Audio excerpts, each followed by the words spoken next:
अखंड भारत, यह कोई राजनीतिक नारा नहीं, कोई भावुक कल्पना नहीं, बल्कि हमारे इतिहास की वह सत्य गाथा है जिसे हमारे ऋषियों और महापुरुषों ने जिया है।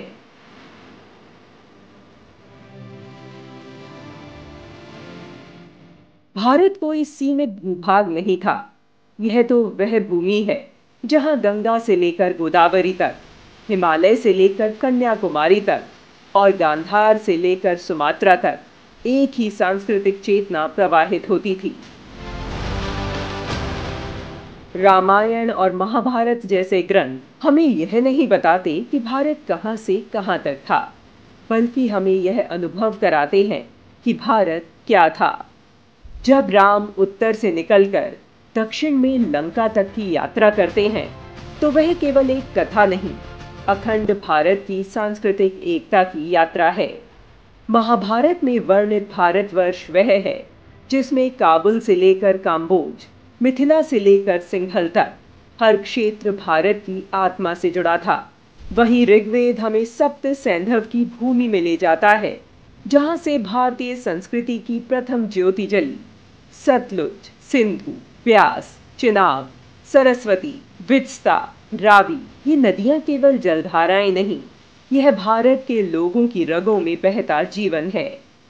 पुराणों में भारतवर्ष के 9 खंड बताए गए हैं: इंद्रद्वीप, नागद्वीप, वारुण द्वीप आदि। ये द्वीप इस बात के साक्षी हैं कि भारत की संस्कृति कभी भूगोल से सीमित नहीं रही।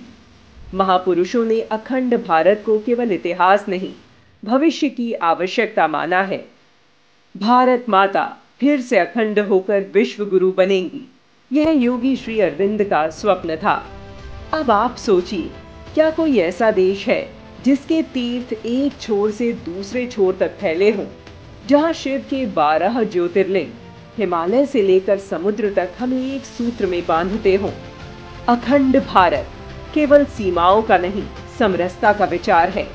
एक ऐसा भारत जहां भाषा भिन्न हो सकती है, पर भावनाएं एक हैं, जहां पूजा की विधि अलग हो सकती है, पर आराध्य के प्रति भक्ति भाव एक है।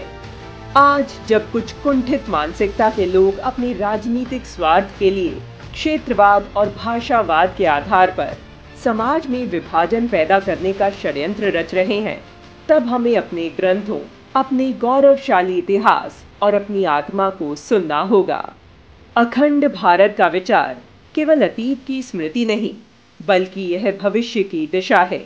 यह मात्र राजनीतिक या भौगोलिक भारत की चर्चा मात्र नहीं, बल्कि यह उस भारत की कल्पना है जो सांस्कृतिक रूप से चारों दिशाओं में विस्तृत है। यह उस सांस्कृतिक भारत की कल्पना है जिससे वसुधैव कुटुंबकम का भाव उदित होता है। विभिन्न संकटों से जूझते विश्व के कल्याण के लिए सांस्कृतिक अखंड भारत के विचार का पुष्पित होना अनिवार्य है। आइए इस बात पर विचार करें कि हम अपने गौरवशाली इतिहास को केवल पढ़ेंगे नहीं, उसे पुनर्जीवित करेंगे, क्योंकि अखंड भारत कोई कल्पना नहीं, हमारे इतिहास की सत्य गाथा है।